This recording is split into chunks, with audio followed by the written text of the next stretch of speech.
எல்லோருக்கும் வணக்கம். நான் கிராண்ட்மா பேசுறேன். இந்த ஊழல பத்தி அடிக்கடிக்கு செய்திகள் வரும். அந்த செய்திகள் வரும்போது கொஞ்சம் பரபரப்பா பேசப்படும் அந்த நேரத்துல.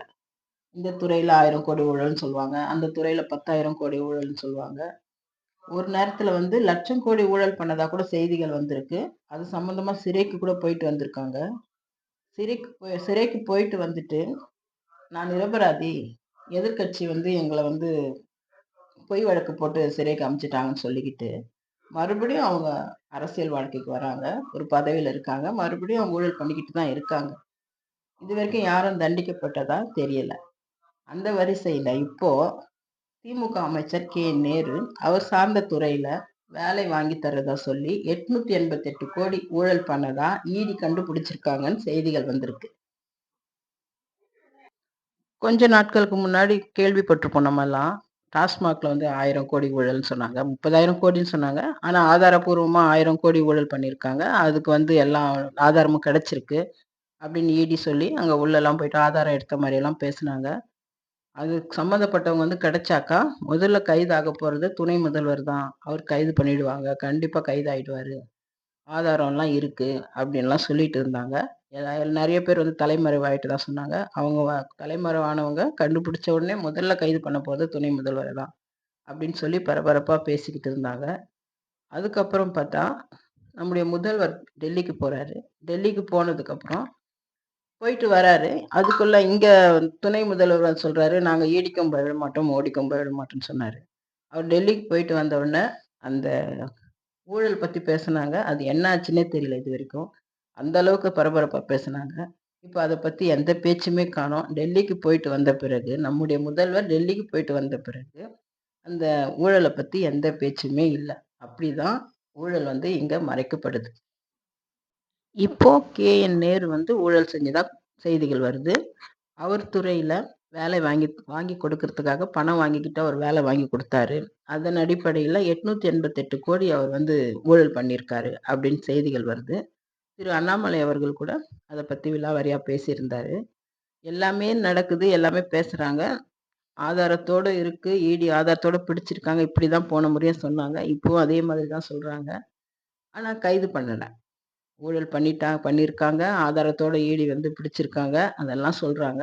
ஆனா சம்பந்தப்பட்டவங்கள கைது பண்றதில்ல. இப்படிதான் ஊழல் வழக்கு வந்து இந்த ஊழல் எதுக்கு கண்டுபிடிக்கிறாங்கன்னே தெரியல. திடீர்னு கண்டுபிடிக்கிறாங்க. டெல்லிக்கு போறாங்க. அதுக்கப்புறம் அந்த ஊழல் பத்தி யாரும் பேசுறதே இல்ல. சாதாரணமா விமர்சனம் பண்ணவங்களெல்லாம் கைது பண்றாங்க. விமர்சனம் பண்ணவங்க ஏதாவது தவறா விமர்சனம் பண்ணியிருந்தா, அவங்க மேல வழக்கு போடலாம். அவங்க கோர்ட்ல பார்த்துக்க போறாங்க. ஆனா அவங்கள உடனே கைது பண்றாங்க. சின்ன விஷயத்துக்கெல்லாம். ஆனா இவ்ளோ பெரிய தொகைய வந்து ஒருத்தர் வந்து ஊழல் பண்ணியிருக்காரு. அதுவும் வந்து வேலை வாங்கி தர்றதா சொல்லி, சட்டத்துக்கு புறம்பா அவர் வந்து செயல்பட்டுருக்காரு. ஆனா அவர வந்து கைது பண்ணல. ஏன் கைது பண்ணாம இருக்காங்க? சின்ன சின்ன விஷயத்துக்கு கைது பண்றவங்க, இவ்ளோ பெரிய விஷயத்துக்கு ஏன் விட்டு வச்சிருக்காங்க? அவங்க கிட்ட தான் ஆதாரம் இருக்கே. முதல்ல கைது பண்ணுங்க. அதுக்கப்புறம் அவங்க வந்து வழக்கு சந்திக்கட்டும். அப்டின்னா, அது மாரி செய்யறதில்ல. அதுதான் ஏன்னு நமக்கு புரியல. அடுத்தது என்ன நடக்கும்? இவர் டெல்லிக்கு போவாரு. இவர் டெல்லிக்கு போயிட்டு யாரை பார்ப்பாரோ என்னமோ தெரியாது. ஆனா, அவர் டெல்லிக்கு போயிட்டு வந்த பிறகு, இந்த ஊழல் பத்தி பேச்சே இருக்காது. இப்பவே நியூஸ் சேனல் எல்லாம் இத பத்தி பேசுறதில்ல. சமூக வலைதளங்கள் மட்டும் தான் இத பத்தி பேசுறாங்க. அவர் டெல்லிக்கு போயிட்டு வந்ததுக்கப்புறம் இந்த பேச்சே இருக்காது. இது அப்படியே போயிடும். இப்படிதான் இங்க வந்து ஊழல் வந்து மறைக்கப்படுது. அது எதுக்காக கண்டுபிடிக்கிறாங்க? மறுபடியும் ஏன் அத பத்தி எதுவுமே பேச மாட்டேங்கிறாங்க? இவங்க டெல்லிக்கு போயிட்டு யார சந்திச்சுட்டு வராங்க? டெல்லில போனா என்ன நடக்குது? இது எதுவுமே மக்களுக்கு தெரியாது.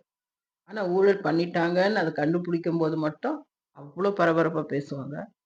அதுக்கப்புறம் அத பத்தி பேசினவங்களே மறுபடியும் அவங்க கிட்ட கேள்வி கேட்டா அதுக்கு பதில் சொல்ல மாட்டாங்க. இப்படிதான் மக்கள ஏமாத்திக்கிட்டு இருக்காங்க. சாதாரணமா விமர்சனம் பண்ணவர் அந்த யூடியூபர் வரதராஜன்கிறவரு. அவர வந்து சிறையில அடைச்சு 21 நாள் சிறையில வச்சிருந்து அனுப்பியிருக்காங்க. பாவம் வயசானவரு 72 வயசு ஆகுதாம். அவர் முன்ன இருந்ததுக்கும், இப்போ வந்த உடனே அவர் வந்து வீடியோ போடுறாரு. பார்க்கறதுக்கே ரொம்ப பாவமா இருக்கு. நேதாஜி டிவியோட யூடியூபர் அவரு. அவர் வந்து ஏற்கனவே எல்லாருக்குமே தெரிஞ்சிருக்கும் அவர கைது பண்ணது. அவரு காவல்துறை அதிகாரியா இருந்திருக்காரு. முன்னாள் காவல்துறை அதிகாரியா இருந்திருக்காரு. அவர் வழக்கறிஞராவும் இருந்திருக்காரு. அவர தான் வந்து கைது பண்ணி இத்தன நாள் சிறையில வச்சு அனுப்பியிருக்காங்க. அவர் வீடியோ போடும்போது பார்க்கறதுக்கு ரொம்ப பாவமா இருக்கு. அவரே சொல்றாரு, "எனக்கு உடல்நிலை சரியில்ல. எனக்கு உடல்நிலை சரியானதுக்கப்புறம் நான் மறுபடியும் வீடியோ போடுறேன்னு சொல்றாரு. இந்த மாதிரி சின்ன சின்ன விஷயத்துக்கெல்லாம் கைது பண்றவங்க, ஏன் இவ்ளோ பெரிய தவறு ஊழல்ன்றது எவ்வளோ பெரிய தவறு. அத செய்றவங்கள ஏன் கைது பண்ண மாட்டேங்கிறாங்க? அதுவும் இல்லாம கஷ்டப்பட்டு பசங்கள படிக்க வைக்கிறாங்க. குழந்தைங்களும் கஷ்டப்பட்டு கண் முழிச்சு படிச்சு அவங்க பாஸ் பண்றாங்க. ஆனா தகுதியின் அடிப்படையில வேலை கிடைக்காம, இவங்கள மாதிரி ஆளால, இந்த மாதிரி அமைச்சர்களால, நேரு மாதிரி அமைச்சர்களால தகுதியானவங்களுக்கு வேலை கிடைக்காம, பணம் இருக்கிறவங்க கிட்ட பணத்த வாங்கிக்கிட்டு வேலை குடுக்குறாங்களே! இது நியாயமா இது? நம்ம சாதாரணமா நம்ம வீட்டுக்கிட்டயே நெறைய பேர பார்த்துருப்போம். அவருக்கு வந்து கவர்மெண்ட்ல வேலை கிடைச்சிருக்கு. அப்படியா? எப்படி கிடைச்சதுன்னு கேட்டாக்கா, அவருக்கு ஆள் தெரியும் உள்ள. அத வச்சு அவர் வந்து வேலை வாங்கி குடுத்துட்டாரு. அவங்க பையனுக்கோ, பொண்ணுக்கோ அப்படின்னு சொல்லுவாங்க. இது எல்லாருக்குமே தெரியும் இந்த மாதிரி வேலை நடக்கிறது. ஆனா எந்த நடவடிக்கையும் எடுக்க மாட்டாங்க. இப்படிதான் நெறைய பேருக்கு வேலை கிடைக்குது. பணத்த வச்சு தான் வேலை கிடைக்குது. படிப்ப வச்சு வேலை கிடைக்கிறது குறைவு தான். மத்த துறைக்கெல்லாம் கூட பரவால்ல. ஆனா ஸ்கூல் டீச்சரா எடுக்குறாங்க பாருங்க, அதுக்கு கூட ஒண்ணுமே தெரியாதவங்களுக்கு பணத்த வாங்கிக்கிட்டு வேலை குடுக்குறாங்க. அதால தகுதியானவங்களுக்கும் வேலை கிடைக்கிறதில்ல. அந்த சொல்லிக் குடுக்குறாங்க பாருங்க, அந்த பிள்ளைங்க குழந்தைங்க இருக்காங்கல்ல, அவங்களுக்கும் சரியான கல்வி போய் சேராது. ஏன்னா சொல்லிக் குடுக்குறவங்களுக்கு தெரிஞ்சா தானே அங்க நல்லா சொல்லிக் குடுப்பாங்க. பணத்த வாங்கிக்கின்னு அவங்க வேலை குடுக்கும்போது, அவங்களுக்கு எதுவுமே தெரியாது. அதனால பாதிக்கப்படுறது படிக்கிற குழந்தைங்களும் தான். செந்தில் பாலாஜி இதே மாதிரி தான் கடந்த ஆட்சியில வேலை வாங்கி தர்றதா சொல்லி, பணத்த வாங்கிக்கிட்டு ஏமாத்திட்டாருன்னு சொல்லி சம்மந்தப்பட்டவங்க புகார் குடுத்தாங்க. அதன் அடிப்படையில தான் அவர் வந்து இப்ப கைது பண்ணப்பட்டாரு. சிறையில இருந்துட்டு வெளியில வந்திருக்காரு அவரு. ஜாமீன்ல வெளியில வந்திருக்காரு. அந்த வழக்கு நடந்துகிட்டு இருக்கு. ஆனா நேரு விஷயத்துல யாரும் புகார் குடுக்கல. ஈடியே கண்டுபிடிச்சிருக்காங்க. அது உண்மையா தான் இருக்கும். 888,00,00,000 அமௌண்ட் எல்லாம் சொல்றாங்க. அவர் வந்து பணத்த வாங்கிக்கிட்டு வேலை வாங்கி குடுத்துருக்காரு. அது உண்மதான். அந்த உண்மைய அவங்க வந்து வெளிய கொண்டு வராங்க. அதோட இவங்க நிறுத்திக்கிறாங்க. மேற்கொண்டு ஏன் நடவடிக்கை எடுக்க மாட்டேங்கிறாங்க? அதுதான் இப்ப எல்லாருக்கும் கேட்கிற கேள்வி. 2ஜி வழக்குல லட்சம் கோடிக்கு மேல ஊழல் பண்ணதா அப்பல்லாம் செய்தி வந்தது.